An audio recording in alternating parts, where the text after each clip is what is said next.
हाँ, अब यहाँ जो अपने पूज्य गुरुदेव एक नेक भगत की भूमिका में, एक अच्छे भगत की भूमिका में अपने गुरुदेव के लिए जो शब्द यूज कर रहे हैं कि स्वामी राम देवानंद दाता आपकी घनी सतावे बाता, क्योंकि ये जो वाणी है ये परमात्मा ने हमारे जो आदरणीय दादा गुरुदेव जी थे, जिन्होंने जनवरी 1997 को अपना शरीर छोड़ा और वे सतलोक गए, उसके बाद सतगुरुदेव जी ने उनकी याद में एक भगत की भूमिका में लिखा था कि स्वामी राम देवानंद दाता आपकी घनी सतावे बाता, कि हे गुरुदेव आप इस दास को छोड़ के सतलोक को प्रस्थान कर गए हैं और गुरुदेव पीछे से दास को आपकी बहुत ही याद आती है।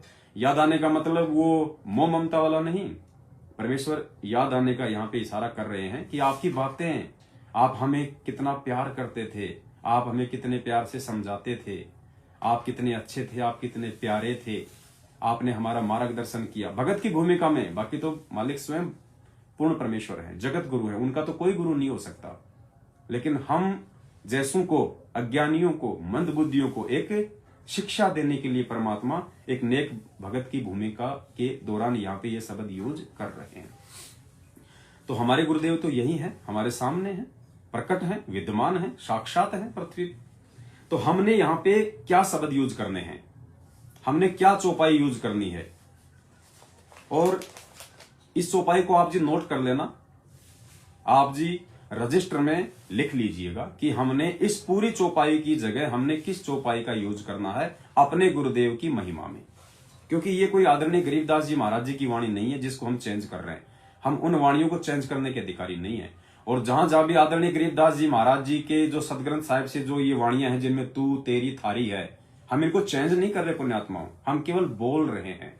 हमने जब भी भक्ति बोध छपवाएं आगे भी, तो यहाँ पे तू ही लिखेंगे, यहाँ पे तेरी ही लिखवानी पड़ेगी, यहाँ पे तेरा ही लिखवाना पड़ेगा, लेकिन हम इनको चेंज नहीं करवा रहे, एज इट इज रहेंगी ये वाणियां, क्योंकि मालिक का आदेश है। लेकिन जहां पे तू शब्द है वहां पे हम जो है वो तुम बोलेंगे, क्योंकि हमें मालूम पड़ गया कि यहाँ पे तू तेरी जैसे शब्द परमेश्वर ने आज हम नीचों की इतना ज्ञान देने के बाद विवेक की, बुद्धि की परख करने के लिए इन शब्दों का परमेश्वर ने उस समय इस्तेमाल किया था।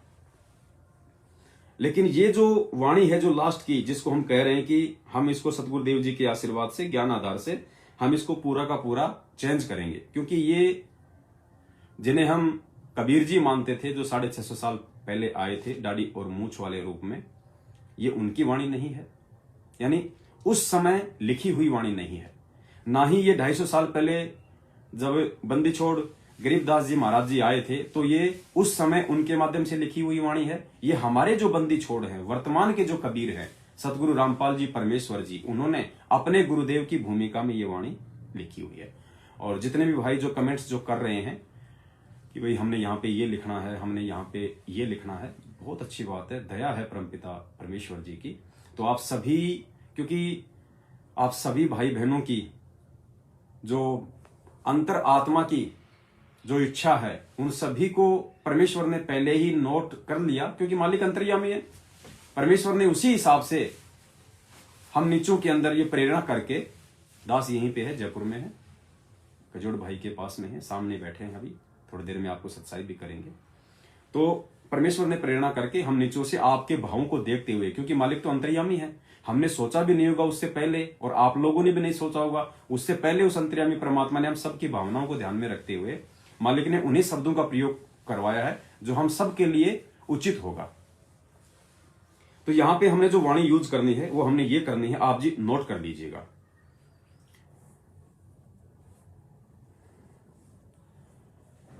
परमेश्वर सतगुरु रामपाल जी मेरे दाता, आपकी घनी अमोलख बाता।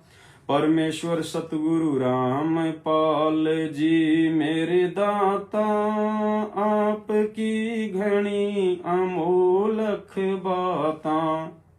ये जो सबसे ऊपर की लाइन है, इसको हमने ये बोलना है, आप जी नोट कर लीजिए अगर नहीं कर पाए तो। परमेश्वर सतगुरु, क्योंकि वो परमेश्वर आज धरती पे सतगुरु रूप में प्रकट है, तो परमेश्वर सतगुरु रामपाल जी मेरे दाता आपकी घनी अमोलक बाता। अमोलक का मतलब होता है यानी उसके समान महिमा युक्त, उसके जैसी अनमोल और कोई वाणी इस पूरी पृथ्वी पे नहीं हो सकती। यानी ये बिल्कुल डायमंड वर्ड है अमोलक, आप और हमारी छोटी दृष्टि में। तो सबसे पहली वाणी हमने बोलनी है परमेश्वर के आशीर्वाद से, यानी हम नीच प्रार्थना कर रहे हैं। अगर कहीं दास के कोई शब्दों में अगर हेरा फेरी हो जाए तो दास परमेश्वर से और आप सभी भाई बहनों से क्षमा प्रार्थी रहेगा। परमेश्वर सतगुरु रामपाल जी मेरे दाता। और पुण्यात्माओं, आरती हमने बहुत ही प्यार से बोलनी है। कोई जरूरी नहीं है कि इसको 36 मिनट में ही हमने पूरा करना है, भले चाहे 40 मिनट लग जाए, 45 मिनट लग जाए, लेकिन प्यार के साथ हमने आरतियां जो है वो करनी होती हैं, प्यार के साथ, धीरे धीरे। अगर हम प्यार से बोलेंगे तो ये शब्द बड़े ही प्यार से बोले जाएंगे। परमेश्वर सतगुरु रामपाल जी मेरे दाता। देखो कितने आराम से आए हैं। और वैसे हम अगर जल्दबाजी में बोलेंगे तो ये वाणियां सेट नहीं हो पाएंगी। और मालिक की आरतियां वैसे भी बड़ी ही प्यार से करनी होती हैं। दूसरी वाणी पे आइए, जहां लिखा हुआ है इस पवित्र पुस्तक में, तेरा रामपाल अज्ञान हो अज्ञान किया सतलोक का वासी। तो इस वाणी की जगह आप और हमने सतगुरुदेव जी के आशीर्वाद से जो प्रयोग जो करना है वो है, यहां पे जो 13 शब्द है आप इसको अंडरलाइन कर लीजिए। नेक्स्ट टाइम सतगुरुदेव जी के आशीर्वाद से जब भी हम ये पुस्तक छपवाएंगे तो ये पूरी चौपाई यहां से हटा दी जाएगी और अब जो वाणी आप जियों को जो बताई जा रही है वही वाणी यहां पे जो है प्रिंट करवाई जाएगी।